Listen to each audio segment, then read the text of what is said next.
Dizem que feliz é o homem que vai trabalhar com prazer pela manhã e volta para casa com alegria à noite, de acordo com essa fórmula. No entanto, Hugo era infeliz em todos os aspectos. Pela manhã, ele geralmente tinha que se sobrepor a si mesmo para não gritar ao ir para seu emprego odiado no shopping, e à noite ele tristonhamente caminhava para casa sabendo que mais uma vez seria importunado por sua esposa e, pior ainda, pela sua sogra.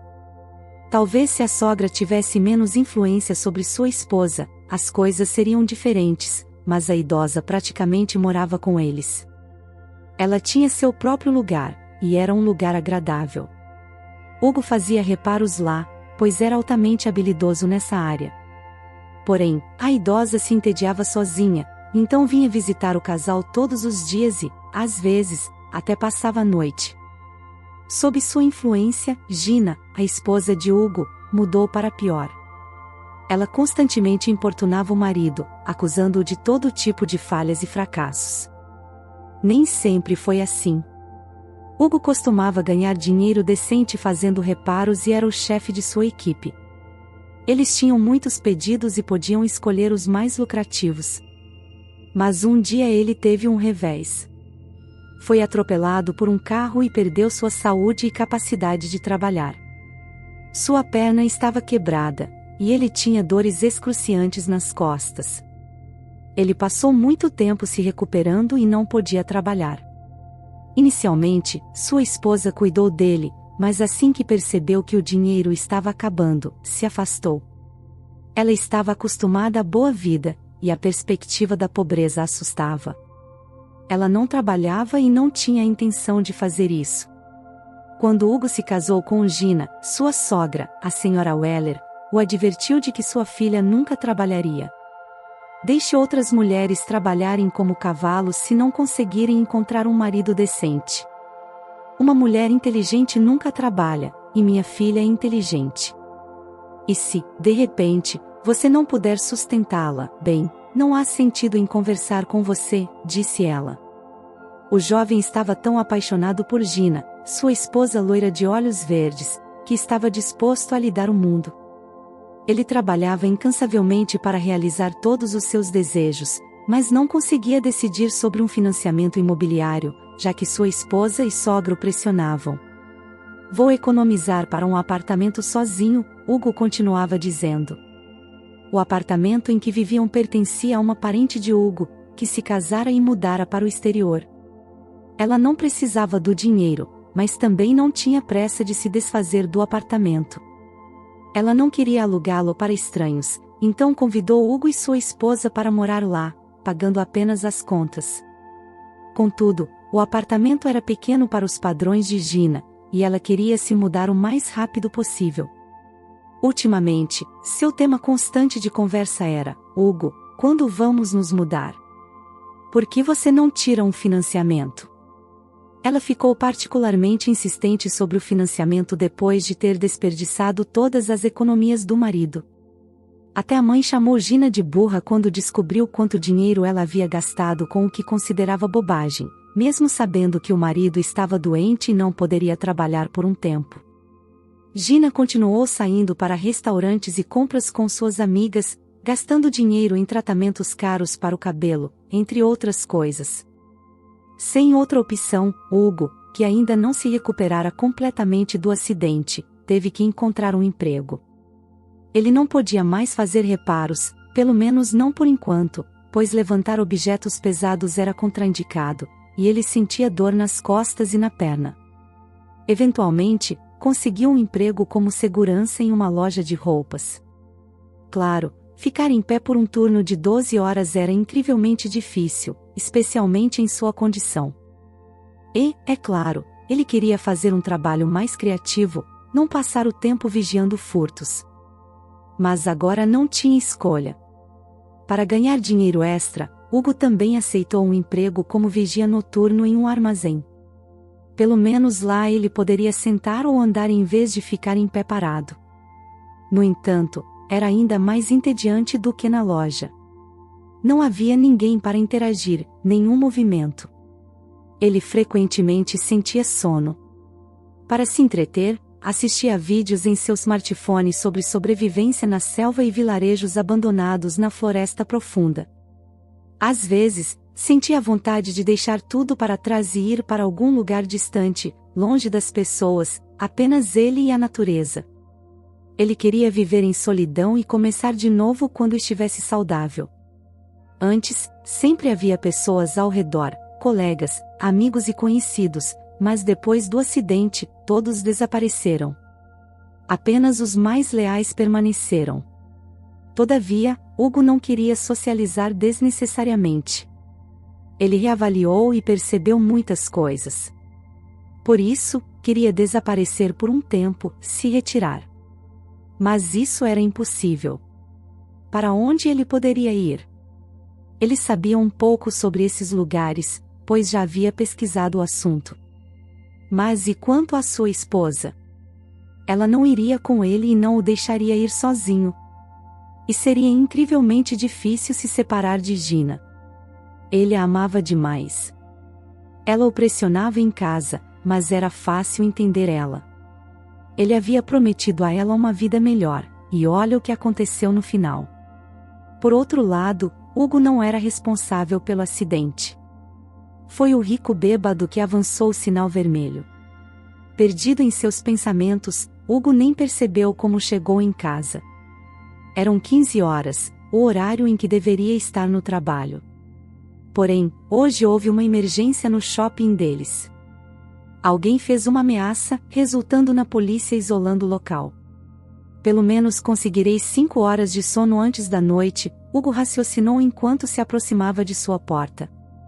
Ele ouviu vozes dentro de casa, sua esposa e sogra. Hugo percebeu que a porta estava entreaberta. Será que a senhora Weller estava com tanta pressa de ver a filha que esqueceu de fechar a porta? O pensamento de seu erro agradou a Hugo, porque agora ele poderia entrar e repreendê-la por sua distração. Não era sempre ele quem deveria ser alvo de suas ridicularizações. Hugo abriu silenciosamente a porta e entrou no apartamento. Pretendia se esgueirar até a sala de estar e surpreender sua sogra, depois dar uma palestra sobre trancar as portas. Entretanto, ao ouvir a conversa emocional entre as mulheres, ele congelou no lugar. Bem, você sabe, filha, não é tão ruim que David tenha te engravidado. Com você, eu não teria netos até ficar muito velha. Ele é um fraco, e David é um verdadeiro homem, o tipo de cara com quem você deveria ter um filho. Não importa de quem você esteja grávida, ainda será meu neto, disse a mãe de Hugo. Mas David é casado, soluçou Gina. Sim, você cometeu um erro. Eu já te disse 1 milhão de vezes para não se envolver com pessoas casadas. Bem, você teve um caso, acontece, mas não há motivo para se apaixonar. O que devo fazer agora? Perguntou Gina. A mãe sorriu. Dar à luz, é claro. Sinto muito por ter gritado com você antes. Agora acho que é o melhor. E você sabe mais o quê? Acho que Hugo finalmente concordará em fazer um empréstimo agora. O salário dele é oficial, todos os documentos estão em ordem, o banco aprovará. Você não pode viver nesse apartamento de 1 quarto com um bebê. Quem sabe como as coisas vão se desenrolar se David se divorciar da esposa. Você pode ir até ele, e o bebê crescerá com o papai, e Hugo também pagará pensão alimentícia. Então, não se preocupe, tudo ficará bem, filha. Ouvindo a conversa entre sua esposa e sogra, Hugo estava frustrado. Gina estava grávida de outro homem? Ela o traiu? Por que o destino o castiga novamente? Sempre tentei ser um homem de família decente, amar minha esposa, respeitar minha sogra, e elas me agradecem com uma surpresa tão feia. E agora, o que fazer? Entrar na sala e gritar parrá, peguei você, seria dramático, mas tolo. Divórcio, sim, definitivamente. Amo crianças, mas não vou assumir a responsabilidade pelos pecados de minha esposa com outro homem. Pensamentos tumultuavam na mente do marido enganado como quebra-cabeças dispersos, sem saber o que fazer.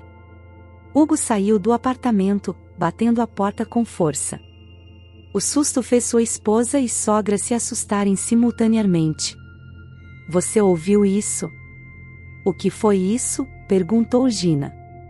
Acho que foi a porta.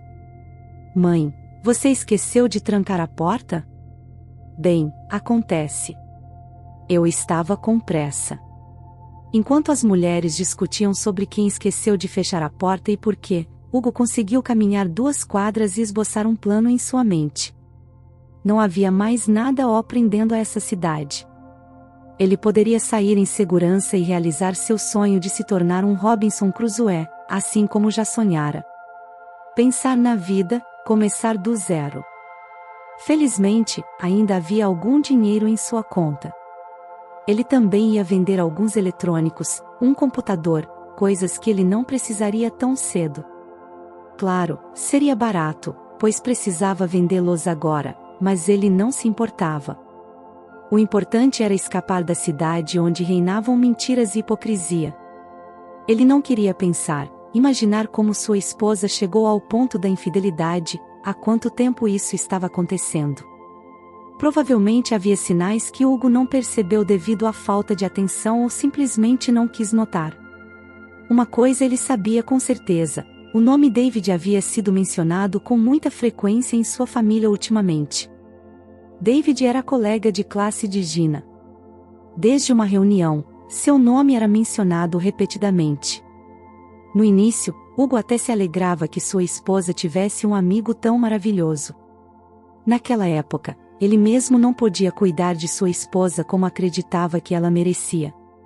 Ele não podia ajudá-la com nada, levá-la para sair ou fazer algo por ela. Então, era ótimo que houvesse um homem disposto a cuidar dela. Hugo nem ousava duvidar da fidelidade de sua esposa, especialmente porque David também era casado, com uma família e filhos. Mas acabou que isso não era uma barreira para a infidelidade. Após retirar todo o dinheiro, o homem foi fazer compras na loja de artigos para turismo e comprou um conjunto completo para sobreviver na selva. Claro, ele não planejava realmente sobreviver na floresta. Ele queria encontrar uma casa vazia em algum vilarejo afastado e viver lá sem notícias, internet ou contato com o mundo exterior. Ele comprou muitas coisas na loja: uma mochila grande semelhante à de um alpinista, um saco de dormir, cordas, um fogão a gás, uma faca e botas. Ele até teve que chamar um táxi, pois não podia carregar tudo sozinho. Gina ficou sem palavras quando Hugo trouxe todas as suas coisas para casa e começou a olhar amorosamente para varas de pesca, lanternas, botas de caminhada robustas e outros acessórios. "O que diabos é isso?" rugiu a sogra. "E você, senhora Weller, relaxe. Não se estresse. Você está esperando um neto."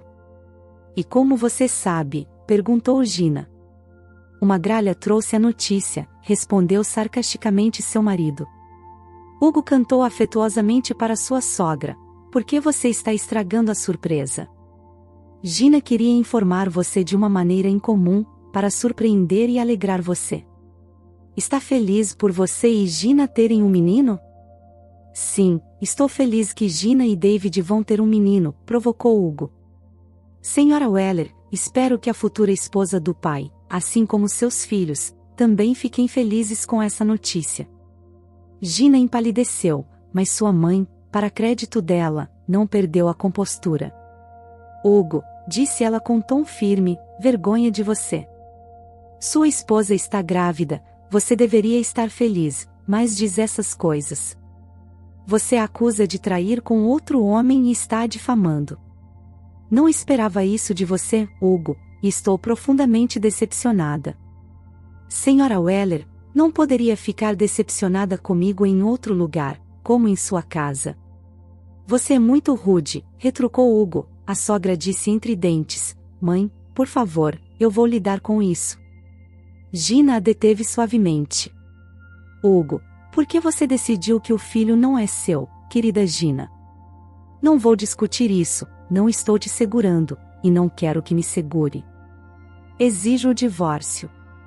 Sei perfeitamente que enquanto você estiver grávida, não poderemos nos divorciar." só pode ser feito por sua própria iniciativa. Então, por favor, vamos nos separar amigavelmente, respondeu Hugo calmamente. Bem, não, Senhora Weller interveio novamente. Amanhã, Gina receberá um atestado de gravidez. A criança nascerá dentro do casamento, e você será obrigado a reconhecê-la. Tudo bem, só nesse caso.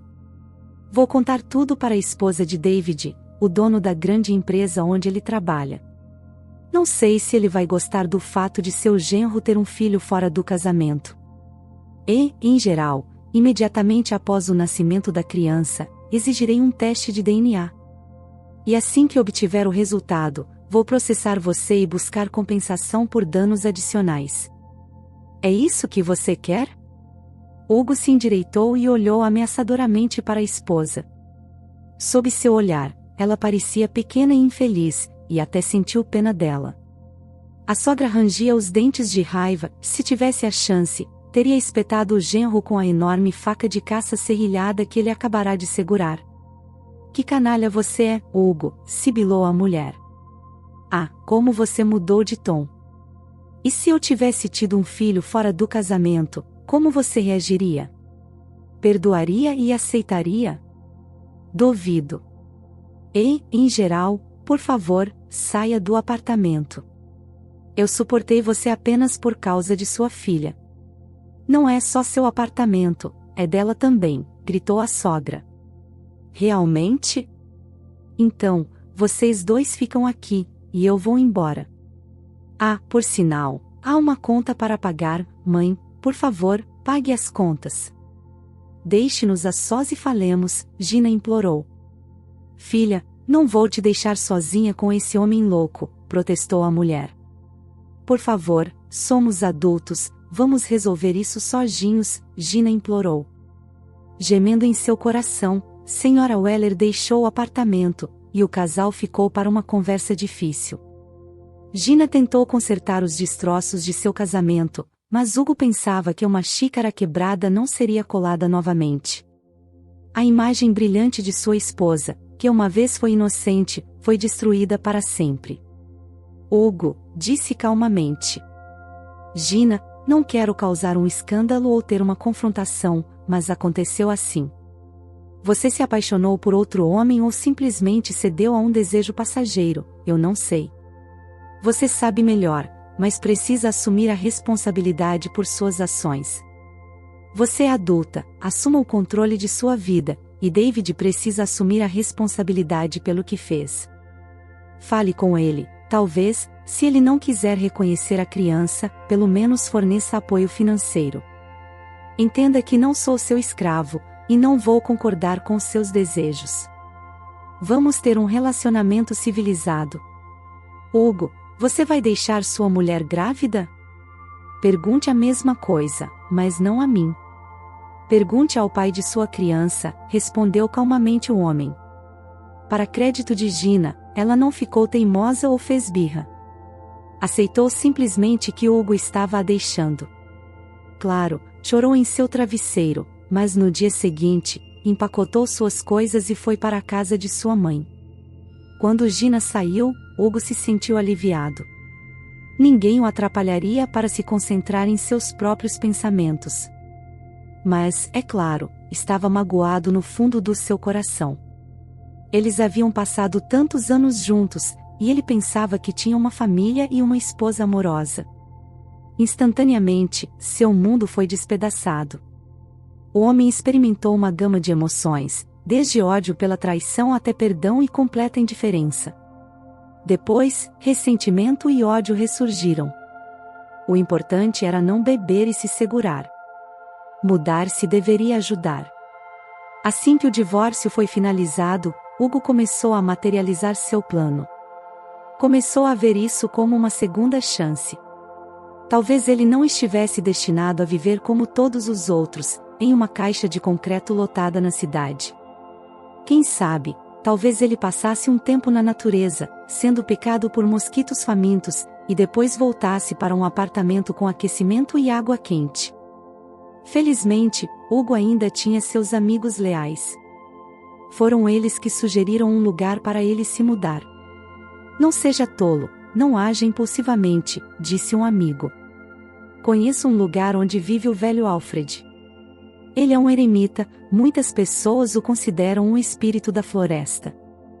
Ele tem mais de 90 anos, mas é forte e não é chato conversar com ele. O lugar é selvagem. Se algo acontecer com você lá, ou se não conseguir sobreviver, ele o tirará ou informará o guarda florestal através de um rádio. Em geral, vá para o Alfred, ele o acolherá, e você pode se tornar um ajudante dele e fazer uma boa ação. E Hugo foi. Uma sensação estranha o dominou ao deixar sua cidade natal. À sua frente, havia uma estrada desconhecida.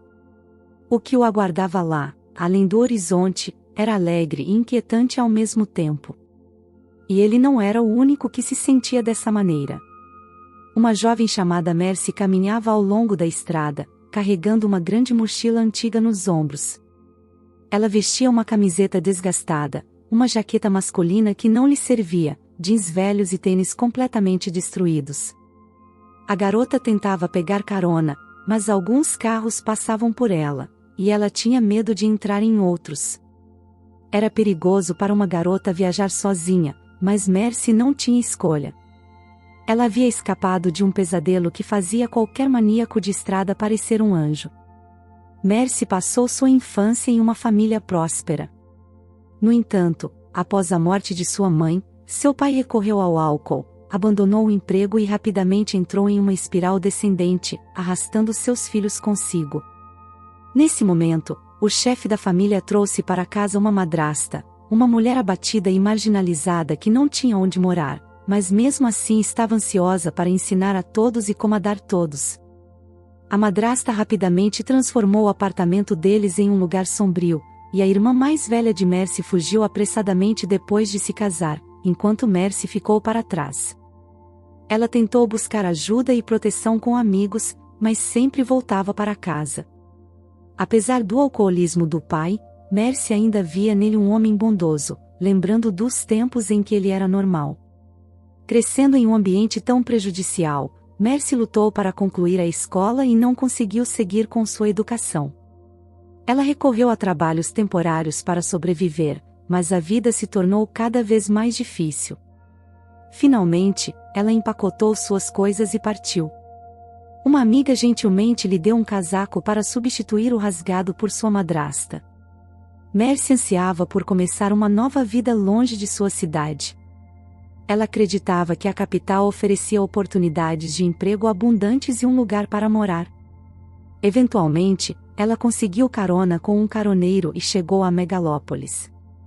Embora se sentisse apreensiva sobre o desconhecido, Mercy estava esperançosa de encontrar uma vida melhor na capital do que entre alcoólatras em um apartamento deteriorado infestado de percevejos.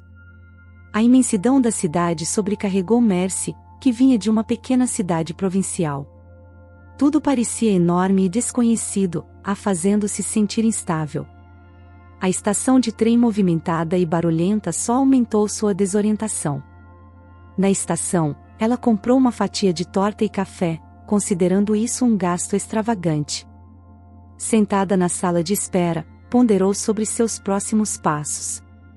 Não tinha para onde ir e não podia ficar indefinidamente na sala de espera. Embora não a expulsassem, passar a noite em uma estação de trem parecia estranho. Mercy se perguntou se poderia encontrar um albergue e quanto isso custaria. Ela lamentou não ter pensado nisso antecipadamente e questionou sua decisão impulsiva de arriscar. De repente, um rapaz alto de jaqueta de couro, que Mercy havia notado antes, se aproximou dela. Ele havia passado por ela com amigos e depois voltou sozinho, olhando para ela repetidamente. Ele ofereceu-se para comprar uma bebida para ela, já que seu café havia acabado. Mercy rapidamente recusou, mas o estranho saiu e logo voltou com uma xícara de café, sorrindo e revelando dentes amarelados. Ele entregou a xícara, dizendo: "Aqui está, ou terá que comer a torta seca." A garota agradeceu ao rapaz pelo agrado, e ele se apresentou como Danny.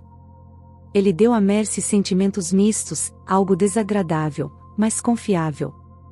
Escute, Mercy, você já morou em um trailer? Perguntou ele.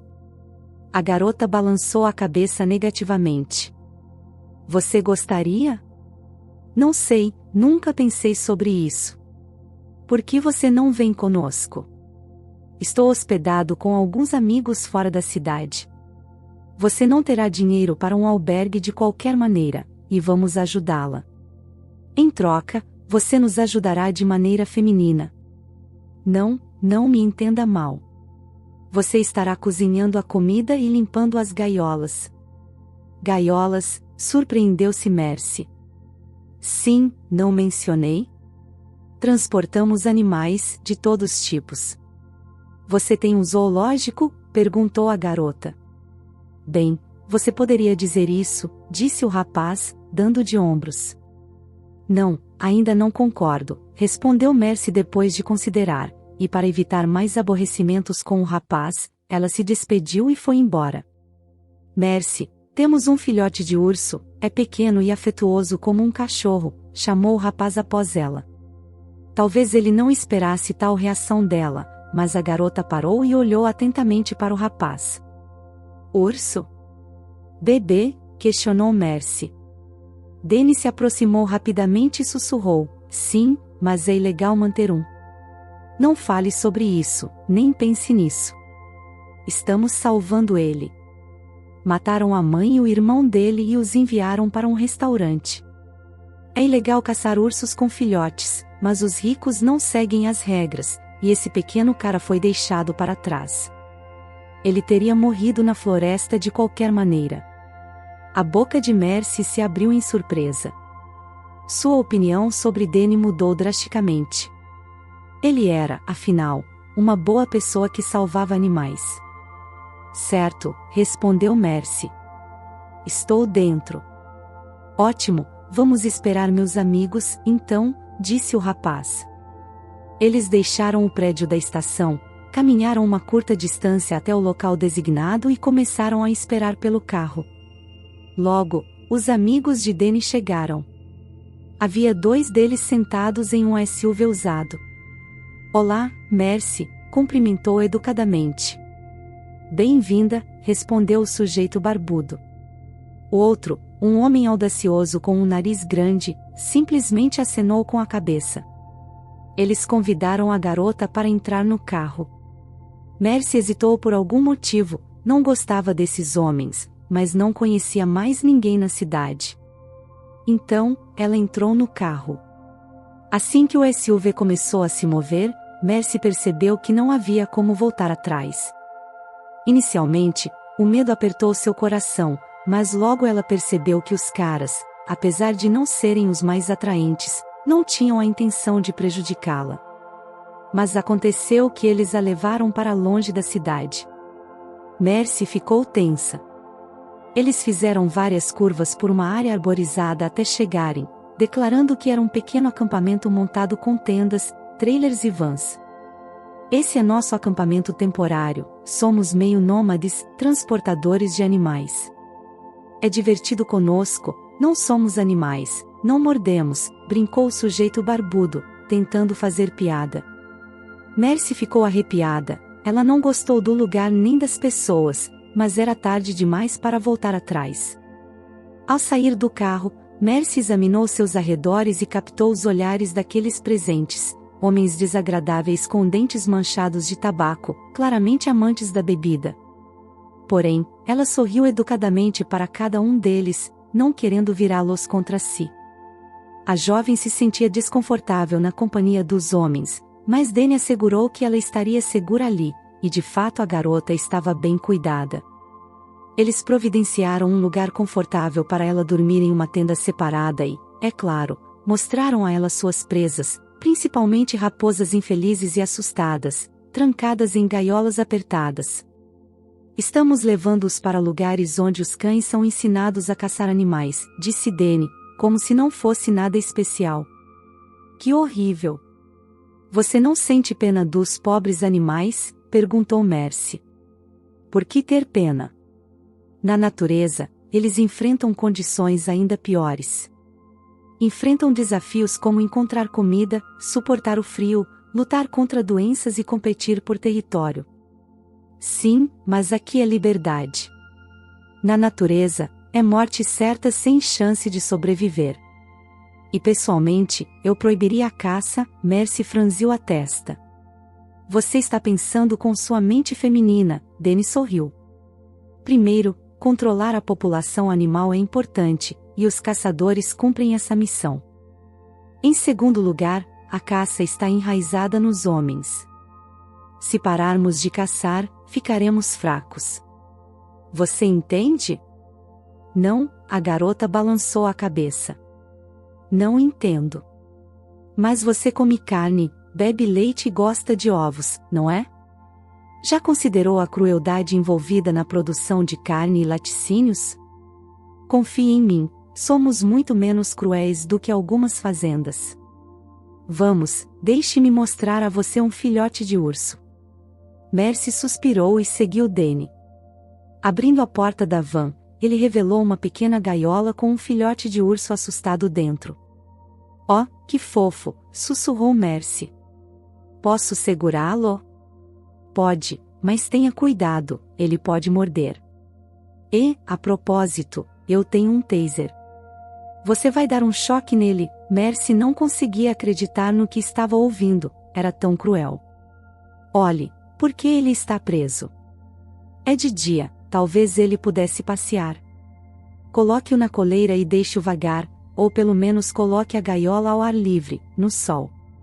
Deixe-o respirar ar fresco. Não posso. Ele fica nervoso, e então não consigo acalmá-lo.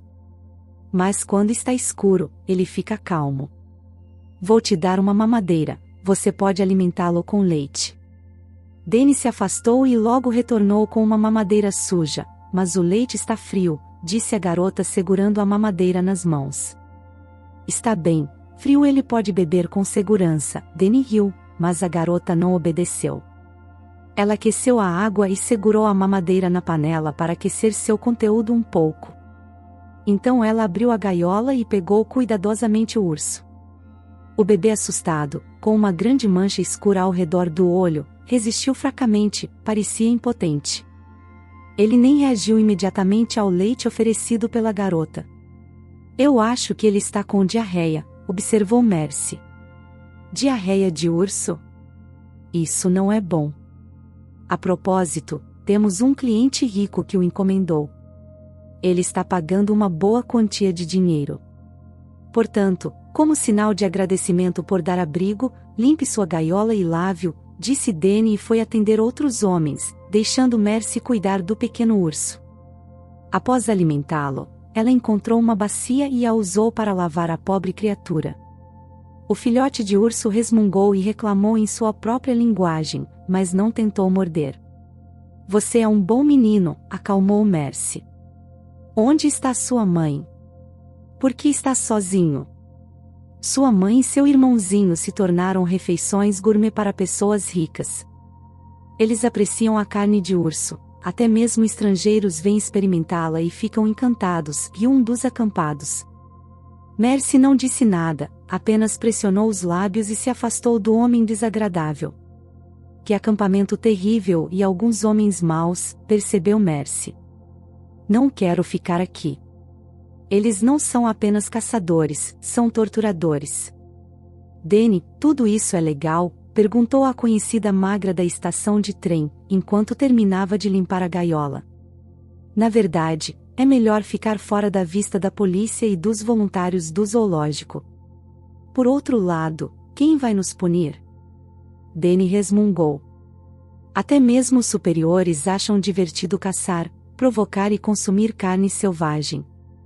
Somos uma parte importante disso, então mesmo que nos peguem, vão perder nosso caso em algum lugar no sistema. Entendi, suspirou a garota. Naquela noite, Mercy convenceu Danny a permitir que o pequeno urso ficasse fora, embora estivesse amarrado, ainda era uma opção melhor do que ficar confinado a uma gaiola. Enquanto as pessoas se reuniam ao redor da fogueira, os homens intoxicados com bebidas começaram a tentar impressionar a garota com suas piadas e brincadeiras. Contudo, o humor deles girava principalmente em torno de grosserias ofensivas e banalidades. Durante uma conversa emocionalmente carregada, um dos acampados perguntou se Mercy queria ver como os ursos em circos eram ensinados a dançar. Curiosa, Mercy respondeu: "Mostre-me, mas apenas se for humano." O homem concordou prontamente. Antes que Mercy pudesse compreender completamente o que estava acontecendo, o acampado pegou uma pá cheia de brasas quentes e as jogou no chão. Em seguida, colocou o filhote de urso nas brasas ardentes, prendendo-o com uma coleira para evitar fuga. O pobre filhote urso soltou rugidos lamentáveis, gritou alto e tentou desesperadamente escapar do tormento doloroso. Enquanto isso, o torturador ligou uma música. "Veja, ele está dançando", exclamou ele satisfeito. "Depois de mais algumas sessões assim, ele dançará sem as brasas sempre que a música tocar." Horrorizada, Mercy gritou: "Pare, por favor", e tentou correr para o urso, mas foi contida pelo braço de Danny. "Você nunca foi a um circo?" "É assim que os ursos são treinados lá", respondeu Danny, de forma insensível. Mercy gritou e lutou desesperadamente para encerrar a tortura. Seu coração doeu ao ver o filhote de urso inocente, dançando sobre as brasas ardentes. "Pare", exclamou ela de repente. "Você está arruinando seu investimento. Ele já está doente. Você não será pago por isso o suficiente." Danny concordou, indiferente, e colocou o urso de volta em sua jaula. "É isso, Mercy. Vá para a cama também. Não preciso de histerias aqui." Enquanto os homens ficavam perto do fogo, Mercy se retirou para sua tenda e a trancou com segurança para garantir que ninguém a perturbasse. Porém, o sono a evitou. Ela não conseguia parar de pensar no filhote de urso doente e nas raposas enjauladas. De repente, sentiu alguém tentando invadir sua tenda. "Quem é?", perguntou a assustada garota. "Sou eu, Danny." "Abre aí, estou entrando de qualquer maneira", ele respondeu, com a voz embriagada. Relutantemente, Mercy destrancou a tenda. Memórias de intrusões semelhantes durante sua infância com seu pai inundaram sua mente. Naquela época, ela apenas trancava a porta, mas agora teve que abrir a tenda para não irritar Danny. "O que você quer?", perguntou Mercy, fingindo não entender por que ele havia vindo. "Vamos conversar", sugeriu Danny embriagado. Sentou-se ao lado dela e colocou a mão em seu joelho. "Estou cansada", murmurou Mercy. "Fique sentada ou deitada um pouco", ele disse, tentando fazê-la rolar para o lado. "O que você está fazendo?", protestou a garota. "Mercy, quero um pouco de carinho", disse ele com um sorriso desagradável. "Ah, entendi", percebeu Mercy. "Por que você não me disse que estava interessado em mim desde o início? Pelo menos eu teria me arrumado um pouco. Não tomei banho e estou usando roupas sujas." Danny fez uma careta, claramente desgostado. "É exatamente o que estou dizendo. Eca. Vamos fazer isso em outro momento. Eu vou me arrumar e amanhã você pode voltar. Vou te dar um verdadeiro tratamento, mas por enquanto, vá embora, está bem? Você não me serve de nada quando está bêbado. E diga aos seus amigos para me deixarem em paz, certo?" "Se você me enganar, vai se arrepender", concordou Danny relutantemente. "Entendi." "Não vou te enganar", disse Mercy casualmente, embora o medo começasse a fazer sua mandíbula tremer. Admitidamente, a garota não esperava que suas táticas funcionassem. Não era fácil se livrar de homens bêbados, mas de alguma forma ela conseguiu. "Tenho que sair daqui amanhã", pensou ela. "E vou salvar o urso." Depois de esperar até que todos estivessem dormindo, ela foi até as vans, pretendendo abrir as jaulas e soltar as raposas. Entretanto, tudo estava trancado tão seguramente que os esforços da salvadora não levaram a nada. Ela teve que voltar para a tenda, enxugando as lágrimas de arrependimento. Mais tarde, muitos anos depois, Mercy se lembraria desse dia e se repreenderia por não conseguir ajudar as raposas. Na manhã seguinte, ela se aproximou de um dos homens e perguntou: onde você quer que eu enterre o urso? O que você quer dizer com enterrá-lo? Exclamou o homem surpreso. Ele não está bem. Está prestes a morrer, disse a garota, indiferente. Vamos lá, vamos ver, gritou o homem. Eles abriram a van e a jaula, apenas para encontrar o filhote de urso coberto por uma lama de cor suspeita e mal cheirosa no fundo da gaiola. O que há de errado com ele? Perguntou o homem. Parece que ele está com diarreia sanguinolenta e vomitando, mas é culpa de vocês. Vocês o deixaram doente alimentando-o com qualquer coisa e o torturando, respondeu a garota. O que está acontecendo aqui? Perguntou Danny, que se aproximava. O filhote de urso está morrendo, respondeu o homem. Oh não, o que devemos fazer? Lamentou-se. Não há nada que vocês possam fazer, disse Mercy com desdém. Ele não estará aqui até a noite. Vocês jogaram um jogo sujo, mas o cliente está esperando, exclamou o homem, agarrando a cabeça.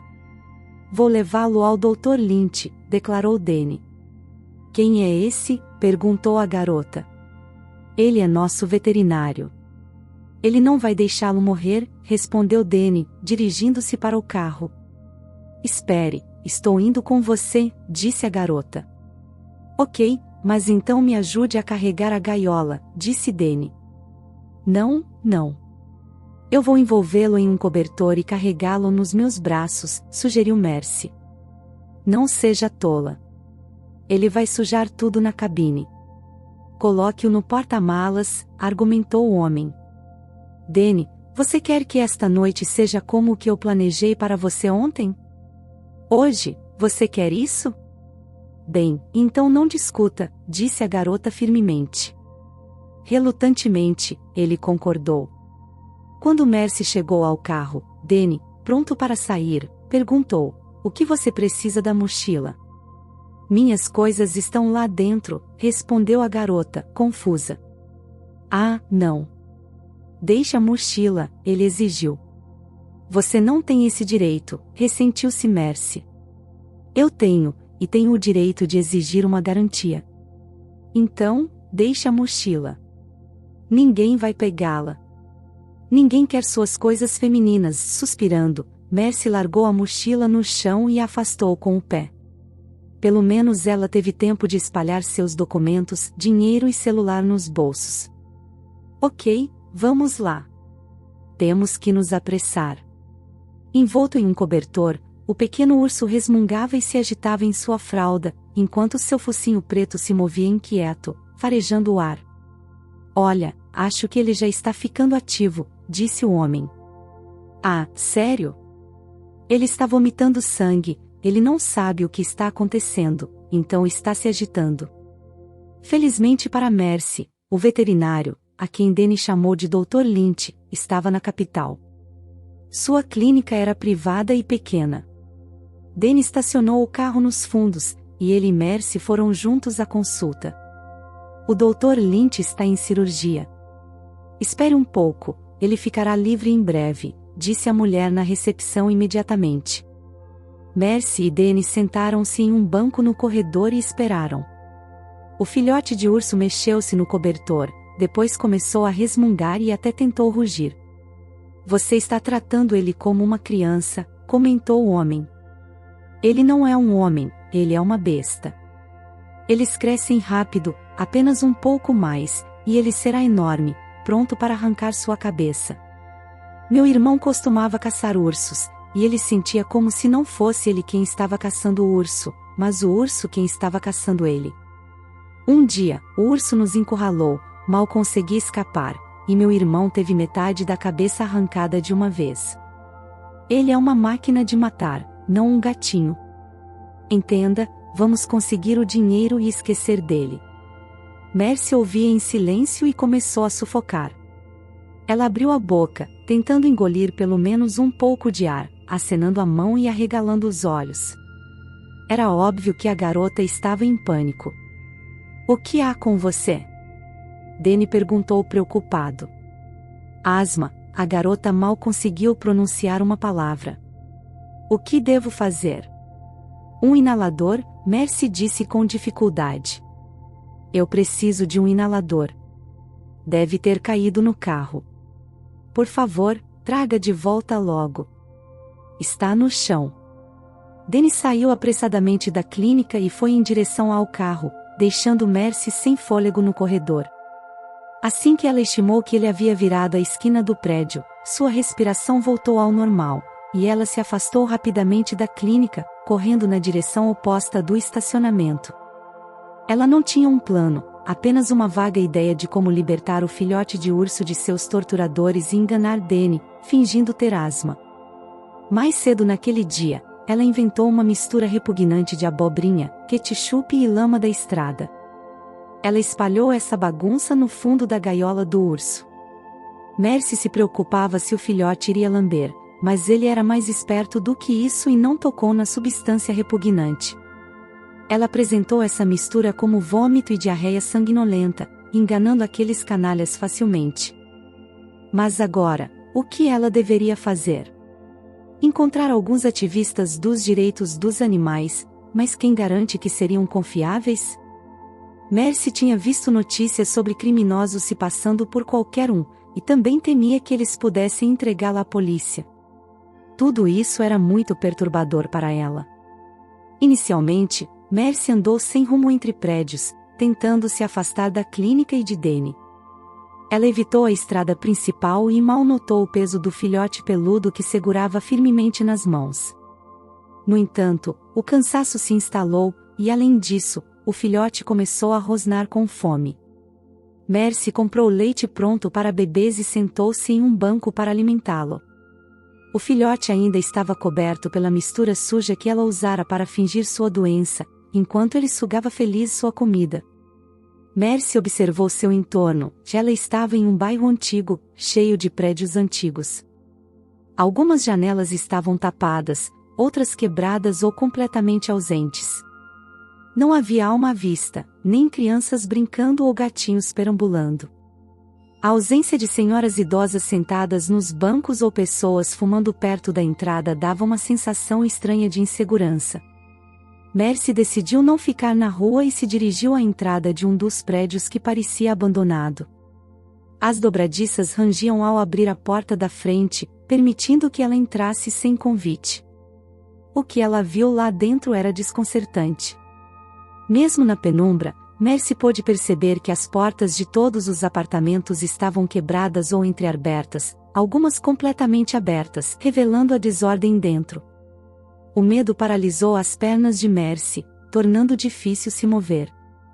De repente, ela ouviu passos vindo de baixo. Estando no segundo andar, Mercy entrou em pânico, pensando que poderia ser Danny. Em um momento de medo, ela se precipitou para o primeiro apartamento que encontrou.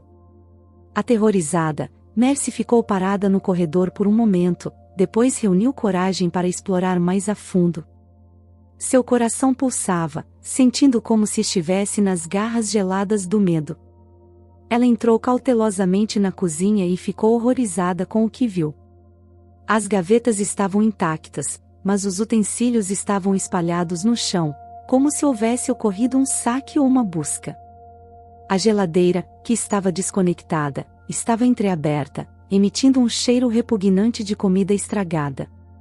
Suprimindo um reflexo de ânsia, Mercy aventurou-se pelo quarto. Móveis estavam quebrados e pertences estavam espalhados. O que diabos aconteceu aqui? Mercy se perguntou nervosamente, decidindo que era melhor sair do apartamento suspeito. Quando ela saiu para o corredor, ouviu aquelas pessoas novamente. Ela ficou com medo e decidiu tentar a sorte na próxima porta. Ao entrar no apartamento sem obstáculos, viu a mesma cena. Tudo estava em seu lugar, roupas espalhadas, como se as pessoas tivessem sido evacuadas às pressas. Havia até uma xícara de café seca na mesa. Eles estavam com tanta pressa que não levaram livros, fotos, cosméticos ou móveis. Era aterrorizante. Mercy se viu em um estado terrivelmente místico, fazendo todo o seu corpo tremer. parecia que ela tinha entrado em um mundo paralelo onde tudo era estranho e perigoso. O urso de repente ficou insuportavelmente pesado, fazendo as mãos da garota doerem. Não deixe cair, pensou Mercy, decidindo subir mais um andar. Ela entrou em outro apartamento abandonado e, para sua surpresa, estava vazio. Embora o trabalho de reparação parecesse novo e caro, o apartamento tinha piso laminado claro, paredes claras e um banheiro revestido com mosaicos com um vaso sanitário combinando. Havia uma cabine de ducha impressionante. Além de um sofá de couro claro colocado no centro da sala de estar espaçosa, não havia outros pertences. Havia uma manta de lã amassada, que também era magnífica. Estava silencioso e brilhante, e Mercy sentiu o desejo de ficar neste apartamento. Ao se aproximar do sofá, Mercy agarrou o canto da manta e a puxou para si. Puxando com mais força, ela percebeu de repente que havia um homem deitado sob a coberta. Ele estava perfeitamente imóvel e parecia estar morto. Com medo e surpresa, a garota deu um grito alto, assustando o urso repentinamente. O homem que estava deitado se mexeu abruptamente, sentou-se no sofá e olhou para Mercy com olhos atordoados. Ele rugiu: "Quem é você? Eu não te convidei."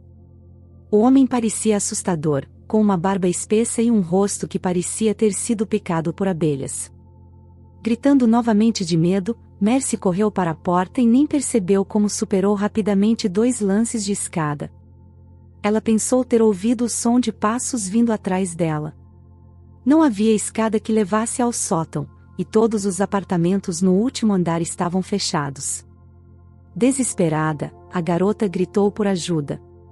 Naquele momento exato a porta de um dos apartamentos se abriu, e um idoso robusto apareceu no limiar, vestindo uma camiseta, chinelos e calças coloridas. Em sua mão, segurava firmemente um machado, que, pela expressão no rosto do idoso, parecia pronto para ser usado a qualquer momento. "O que há de errado?" ele perguntou. "Estou sendo perseguida", gritou a garota. "Por quem?" "Eu não sei." "Entre rapidamente no apartamento", disse o idoso, permanecendo na escada. "Quem está aí?" ele esbravejou uma pergunta para aqueles abaixo. "Somos nós, Sr. Koch." "Não estamos fazendo nada de errado", veio uma voz masculina alta. "Sim, Sr. Koch, não estamos fazendo nada de errado", ecoou outra voz. "Comporte-se, ou lidarei com você rapidamente." Ele entrou no apartamento e fechou a porta. "Entre, não tenha medo. Esses são os malandros locais", disse ele a uma Mercy perplexa. "O que aconteceu?", perguntou Ben, a idosa que apareceu da cozinha. "Oh, Sarah, não se preocupe. Esses tolos assustaram a garota", disse o idoso. "E por que ela está correndo por aqui?", perguntou a esposa, aparentemente sem intenção de dirigir-se à convidada. "Bem, vamos perguntar a ela agora. Coloque a chaleira, Sarah." A mulher obedeceu e foi para a cozinha, enquanto o idoso indicava para Mercy segui-la. A garota olhou confusa ao redor. Era um apartamento comum, limpo e aconchegante, mas com reformas antigas. Era um típico apartamento onde viviam pessoas idosas. "O que você tem aí, filha? Um cachorro ou algo assim?", perguntou o homem cutucando o cobertor resmungante que Mercy segurava no peito. "Oh, e você não vai me entregar?", implorou Mercy. "Não, qual é o problema?" "Porque você está com medo?", suspirou a garota, e ela estendeu o cobertor no chão da cozinha, revelando um filhote de urso. O urso, cansado de ser enrolado, imediatamente começou a balançar a cabeça e esticar as patas. "Urso!", exclamou a idosa. "Não, não é um urso, é um filhote de urso", esclareceu o idoso pensativo. "De onde você o tirou? Roubou do zoológico?" "Claro que não", suspirou a garota. "Eu o tirei de algumas pessoas muito más. Eles queriam matá-lo. Sua mãe foi morta, seu irmãozinho também, e queriam torturá-lo, além de raposas. Quase me sequestraram também." Eles têm todas as minhas coisas. E onde estão seus pais? Perguntou o homem. Minha mãe está morta, minha irmã não se importa comigo, e meu pai já enlouqueceu de beber com minha madrasta. Pobre criança, suspirou a idosa. Bem, sente-se para beber chá. Há geleia de damasco aqui. Sirva-se. Mercy estava faminta, então ela tomou chá com pão e geleia alegremente. Me diga, ela perguntou, o que está acontecendo em sua casa? Por que todos os apartamentos estão abertos? Por que as coisas estão abandonadas como se as pessoas estivessem fugindo em pânico? O que aconteceu? Uma invasão alienígena ou algum tipo de misticismo que eu não entendo? Isso, o homem acenou com a mão, sem parar de considerar o pequeno milagre que se movia no chão de sua cozinha. Não é nada de misticismo, apenas uma realocação. Realocação? Repetiu a idosa em sílabas. As casas antigas estão sendo preparadas para demolição, e as pessoas estão sendo transferidas para novas. Nós somos os últimos, eles ainda não desligaram a água ou o gás para nós. Uau! Surpreendeu-se a garota. Por que vocês não saíram? Foram enganados? Bem, um apartamento que nos mostraram era muito melhor do que este, e o bairro era ótimo, mas minha esposa teimosamente disse não. Eu não vou, vamos para outro. Encontraram outro para nós ainda melhor que o anterior, e novamente ela não gostou. Agora estamos esperando outra oferta. Suponho que não morreremos antes de conseguirmos isso. É ganância, Sarah, esse é o seu problema, resmungou o Sr. Koch. Você sabe, um dia nossos netos vão morar em nosso apartamento. Eles vão herdar, e eu quero fazer tudo o que estiver ao meu alcance por eles. Tenho certeza de que terão sorte, respondeu a garota amavelmente.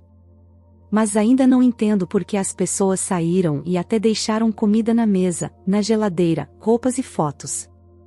É uma bagunça, disse ela, preocupada. Não se preocupe com isso, riu o senhor. As pessoas não precisam de velharias em um apartamento novo. Não vai caber lá. E por que lavar a louça se você não vai levar de qualquer maneira? Vai ser demolido de qualquer jeito. Você sabe, eu estive no apartamento branco. Havia um sofá de couro com um mendigo dormindo nele. Aquele é o Cal, a senhora acenou com a mão. Você não deveria ter medo dele. Ele é humilde. Sim, ele pegou o apartamento. A contadora e o marido costumavam morar lá. Não sei o que ele fazia da vida, mas viviam bem. Deixaram o sofá. Eu não sei porquê, mas o Cal é como um rei nele. As coisas espalhadas são obra dos saqueadores. Eles estão procurando algo valioso. Os apartamentos vizinhos estão intactos. Não deixo que entrem, mas nos prédios vizinhos eles levaram tudo dos apartamentos. Sim, por causa da minha teimosia, temos que conviver com pessoas sem teto, mas temos um acordo e eles são como guardas, pessoas marginalizadas, não nos tocam, tocamos neles, deixamos que peguem bens dos apartamentos de outras pessoas. As pessoas saíram gradualmente, se deixaram algo para trás, é porque não consideravam valioso, mas tudo bem, agora nos conte sobre seu urso. É uma longa história, mas ele precisa ser limpo e alimentado, vamos organizar isso agora. A senhora Cor se alegrava, ela aqueceu um pouco de leite e Mercy começou a alimentar o urso com uma colher. O filhote grunhiu de alegria, quase como um porquinho.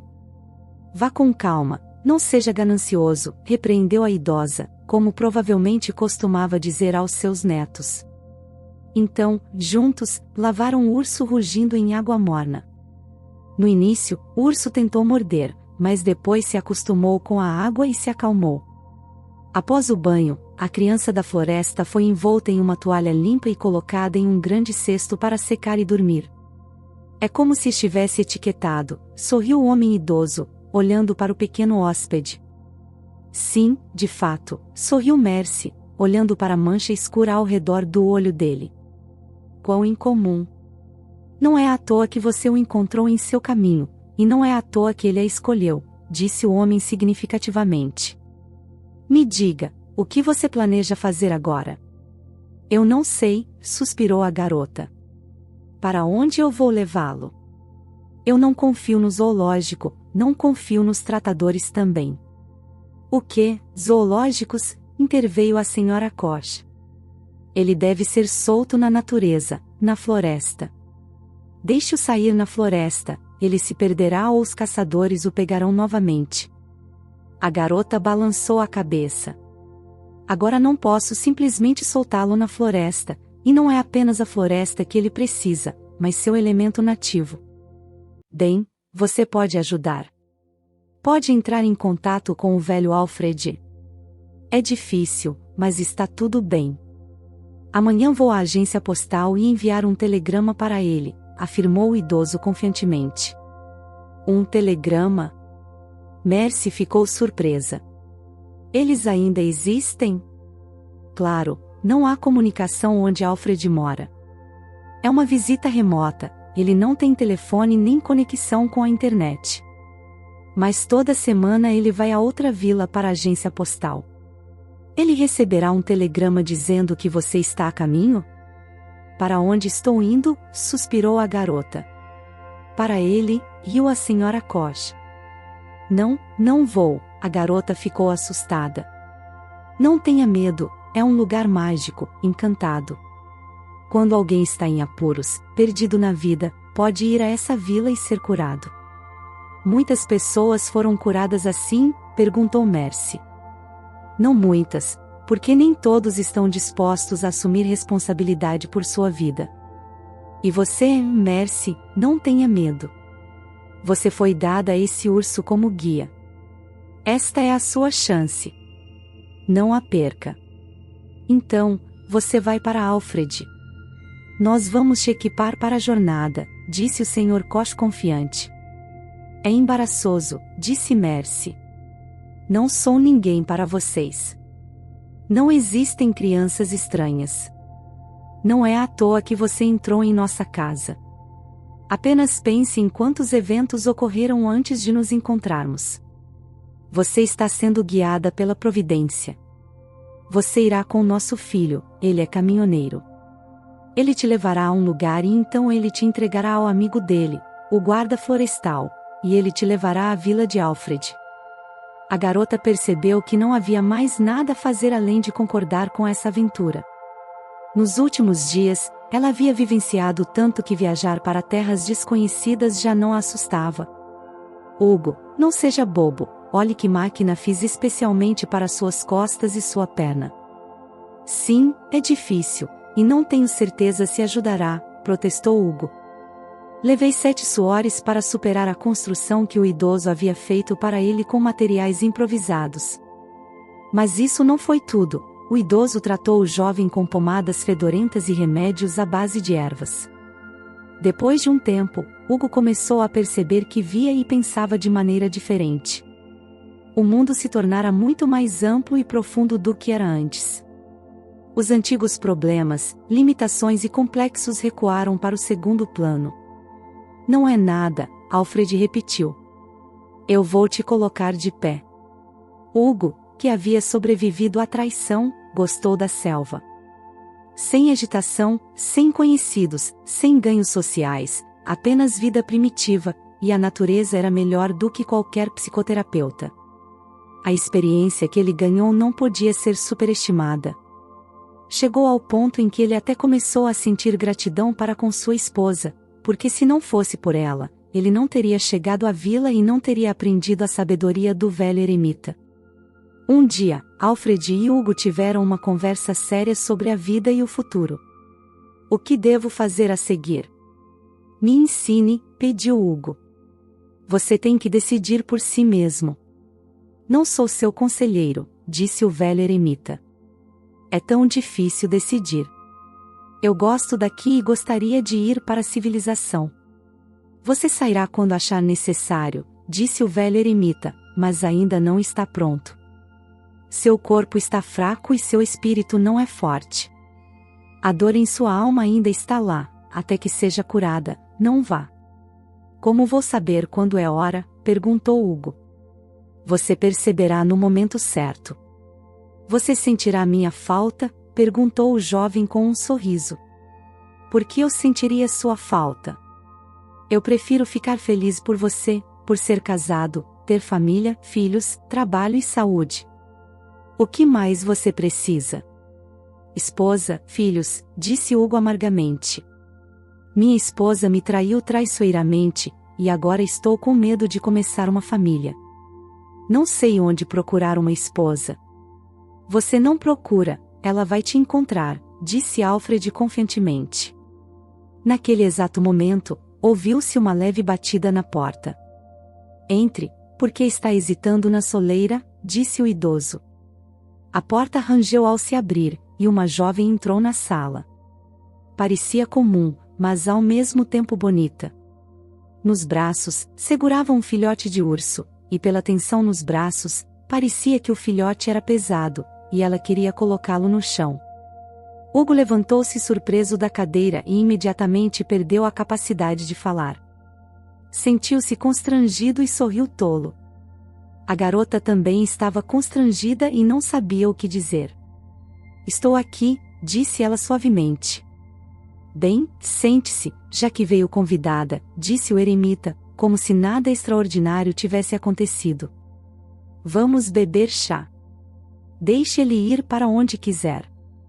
Ele é o mestre aqui. Urso não é nosso hóspede, ao contrário, somos seus hóspedes aqui na floresta. Mercy sentiu alívio ao deixar o filhote de urso no chão e sacudiu os braços cansados para relaxar. Obrigada pela acolhida, disse ela, sentando-se à mesa. Hugo imediatamente começou a servir chá para ela, e para a garota, aquele chá parecia o mais delicioso do mundo. Era surpreendente para Mercy estar em uma floresta tão distante, em uma casa antiga feita de troncos robustos. No entanto, ao mesmo tempo, ela se sentia mais segura e em casa do que nunca. Há uma igreja na vila. Podemos casar vocês, se quiserem, sorriu o eremita, admirando como seus convidados conversavam alegremente. Mercy corou e baixou os olhos, enquanto Hugo lançava um olhar de reprovação ao velho, fazendo-o rir sob sua barba prateada.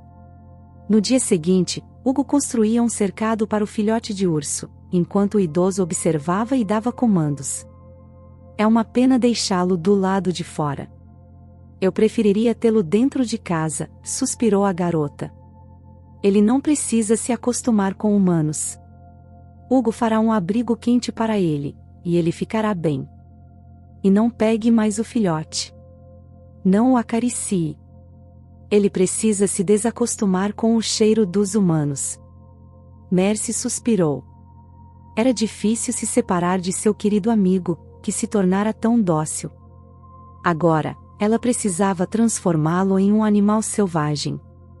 Agora, tudo o que precisava fazer era alimentá-lo e observá-lo crescer para se tornar um urso forte, o mestre da floresta. Ela também precisava deixar para trás seu ressentimento e o passado, abandonar o rótulo de filha de alcoólatras. Precisava acreditar em si mesma e começar a viver feliz. No início, Mercy, como qualquer jovem em seu lugar, sentia falta da internet, das redes sociais e da música. Mas logo aprendeu a se comunicar com a natureza, a falar com as árvores, a ouvir a música do vento e a apreciar o canto dos pássaros. Com Hugo, foram à floresta colher cogumelos e frutas, e o idoso ensinou a garota a procurar ervas úteis. O filhote de urso era solto todos os dias para correr e brincar. No início, ele tinha medo de se afastar de casa e sempre voltava. Cresceu rapidamente, não estava pronto para voltar à vida selvagem, mas a cada dia suas incursões na floresta ficavam mais longas. Quase 2 anos se passaram, como prometido por Alfred. Hugo foi curado de suas doenças e se tornou forte e saudável. Não havia mais sinal de sua manqueira, o trabalho físico tinha feito maravilhas. Mercy também deixou para trás os fardos de seu passado e floresceu, tornando-se mais bonita. Até encontrou um hobby, a cerâmica. Ela fazia utensílios tão bonitos na roda de cerâmica que Hugo ficava impressionado. Um dia, turistas visitaram a fazenda do idoso, e ao verem a cerâmica de Mercy, compraram quase tudo. Enquanto isso, Hugo finalmente percebeu que Alfred estava certo, e sua esposa tinha vindo até ele. Ele a pediu em casamento, e a garota aceitou com alegria. Casaram-se na igreja que o eremita havia mencionado. No mesmo dia, ao voltarem para casa, não esperaram pelo urso, que tinha ido para a floresta naquela manhã. Bem, talvez ele volte, os recém-casados se perguntaram, mas o idoso simplesmente balançou a cabeça. Chega! Ele foi conquistar a floresta dele. Não há necessidade de ele ficar conosco, e é hora de vocês partirem. A vila deu a vocês tudo o que podia. Vivam felizes, tenham filhos, e não se preocupem comigo. Outros tomarão o lugar de vocês. Com essas palavras, Mercy chorou, embora soubesse que era realmente hora de se despedir do eremita. Hugo brincou: e quanto a você? Não sentirá saudades de nós?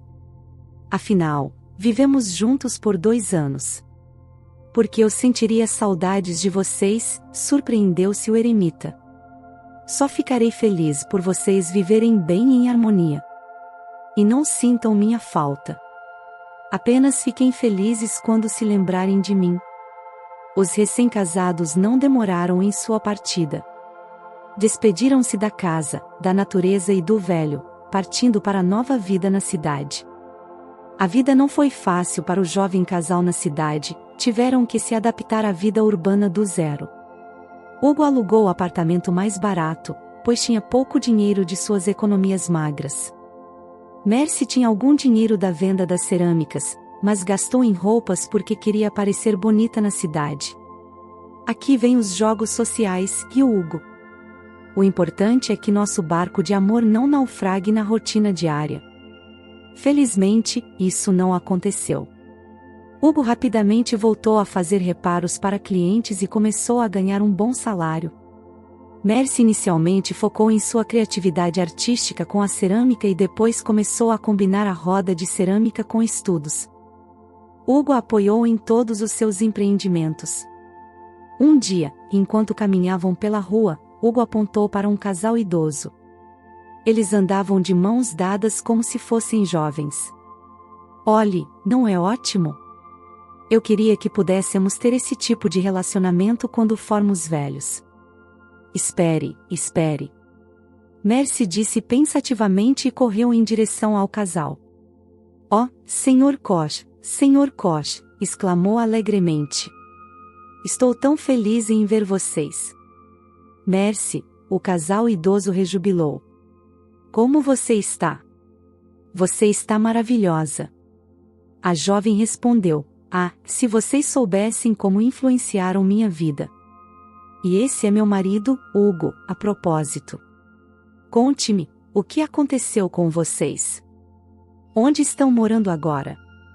Bem, disse o Sr. Koch, eles nos deram um apartamento tão magnífico, é como um palácio. Mas nosso neto reclama que estacionar perto de nós é caro. A velha senhora admitiu rindo: bem, talvez eu tenha exagerado um pouco. Depois de se despedirem, Hugo e Mercy prometeram fazer tudo para manter o mesmo tipo de relacionamento quando envelhecessem. Enquanto isso, do outro lado do país, havia outra cena. O telefone tocou alto e estridente, surpreendendo os homens. Um deles cutucou bruscamente Danny no lado: acorde, o chefe está chamando. Danny pegou relutantemente o telefone e disse: alô, sim, carne de urso. Está fora de temporada, é proibido. Os guardas estão de olho. Você tem carne de urso congelada? O cliente quer fresca. Ah, entendi. Eu vou conseguir, prometo. Pegando suas armas e todo o equipamento necessário, os caçadores furtivos saíram do SUV e entraram na floresta. As árvores sombrias fecharam-se atrás deles. Um sentimento de apreensão envolveu todos os 5 membros da equipe. Eles vagaram pela floresta por um longo tempo e de repente depararam-se com uma trilha de urso. É isso. Precisamos matar o urso para podermos voltar com o espólio, conseguir o dinheiro e viver sem preocupações, pelo menos por um tempo. Vamos nos separar, temos que cercá-lo ou ele escapará, comandou Danny. Os caçadores se dispersaram e, de repente, ouviu-se um rugido de urso e um grito de homem vindo de algum lugar à direita, rapidamente silenciado.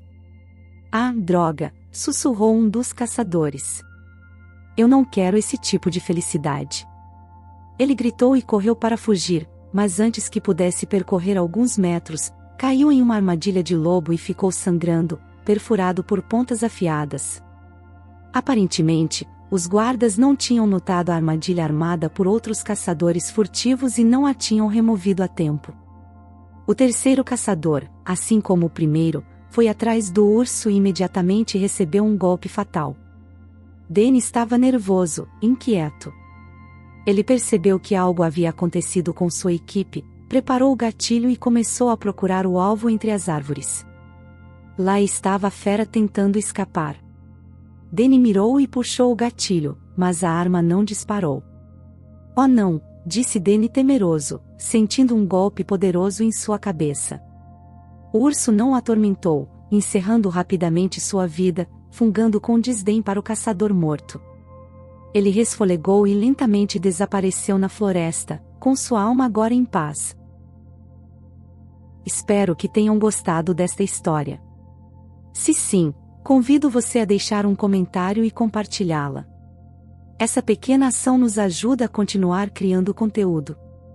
Se é a primeira vez que encontra um de nossos vídeos, convido você a se inscrever e ativar o sino de notificações para ficar de olho em futuras histórias. Um forte abraço e bênçãos infinitas para o seu lar. Até a próxima!